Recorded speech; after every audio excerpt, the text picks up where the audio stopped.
Ah, my good friend and wise old sage. How go your days of confinement? What can one say of confinement, Agathon? Only the body may be circumscribed, but my mind roams freely, unfettered by the four walls. And so I ask in truth, does confinement exist? Well, what if you want to take a walk? Good question.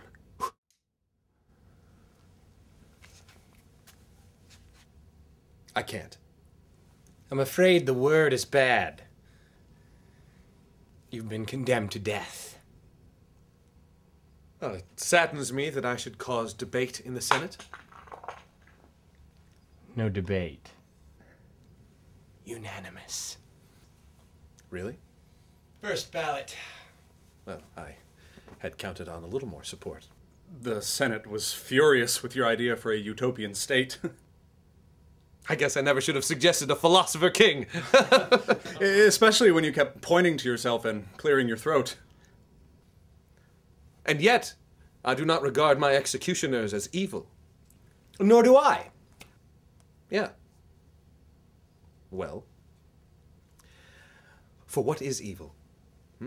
But merely good in excess. How so? Look at it this way. If a man sings a lovely song, it is beautiful. But if he keeps singing, one begins to get a headache. True. And if he definitely won't stop singing, eventually, you want to stuff socks down his throat. Yes. Very true. Oh. When is the sentence to be carried out?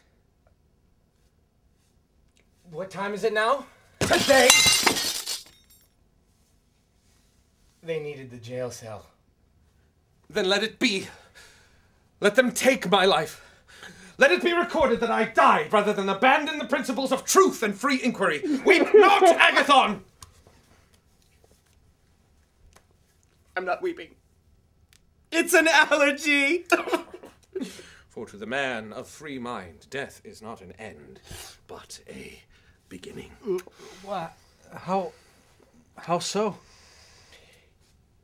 Give me a minute. Take your time.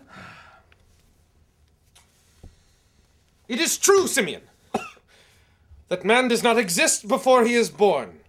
Is it not? Very true. Nor does he exist after his death. Yes, I agree.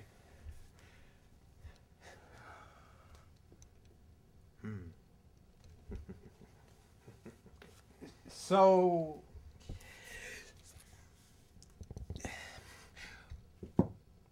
Hold on a minute. I'm a little confused. You know, they only feed me lamb, and it's never very well cooked. Most men consider death to be the final end. Consequently, they fear it. Death is a state of non-being. That which is not does not exist.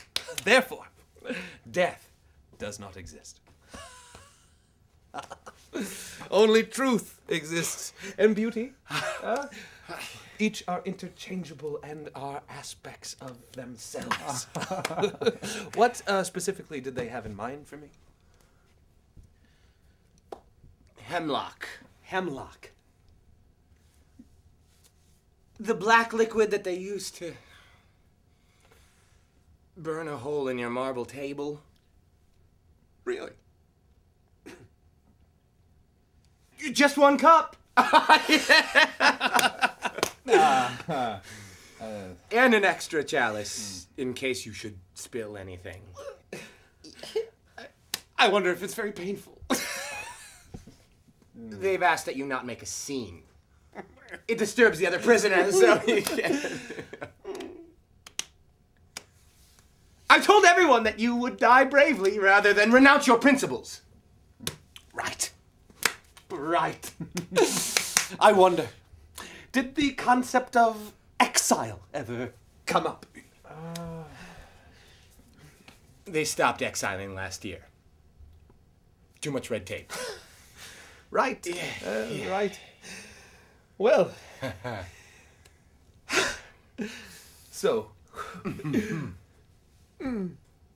what else is new?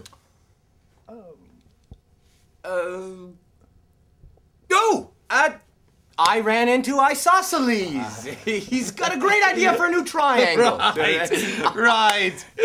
Oh, I'm gonna level with you. I don't want to go. I'm too young to die. I don't want to go. This is your chance to die for truth. Hey, don't misunderstand me. I'm all for truth. On the other hand, I have a lunch date in Sparta next week that I'd hate to miss. It's my turn to buy. And you know, these Spartans, they fight so easily. Is our wisest philosopher a coward? I am not a coward. Nor am I a hero. I'm somewhere in the middle. A cringing vermin. That's approximately the spot. But it was you that proved that death does not exist. Hey, listen, I proved a lot of things. It's how I paid my rent. Theories, little observations, a puckish remark now and then.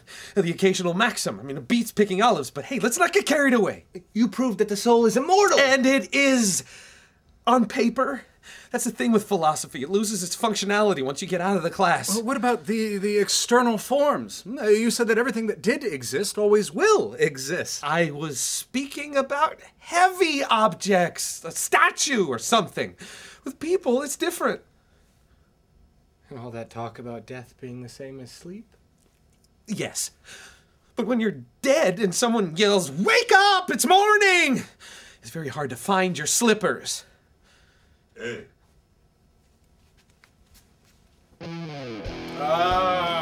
Here we are. Who gets the fucking poison? He does. Oh, gee, that's a big cup. Is it supposed to be smoking? Yes, and be sure to drink it all because the poison collects at the bottom. Now, wait. No, I don't want to die. I'm too young. I want to learn how to play the violin. Oh, please! Stop! Hold everything. The Senate has revoted. The charges are dropped. Your value has been reassessed and you're to be honored instead. At last! They finally come to their senses! A free man. Free and honored yet! Oh, Simmias, Agathon, go get my bags. We must leave quickly. Praxiteles will want to get an early start on my bust. But, before I go, I leave you with a little parable. Gee, that was quite a sharp reversal. I wonder if they know what they are doing. A group of men live in a dark cave, unaware that outside the sun shines. The only light they know is a few flickering candles scattered around. Where'd they had candles. Yeah, they had candles. Well, where'd they get the candles? Well, they just had them. They live in a cave and they had candles. That doesn't ring true. Can't you just buy it for now?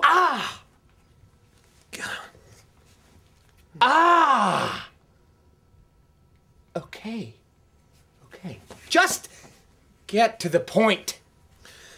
One day, one of the cave dwellers wanders outside of the cave and sees the outside world.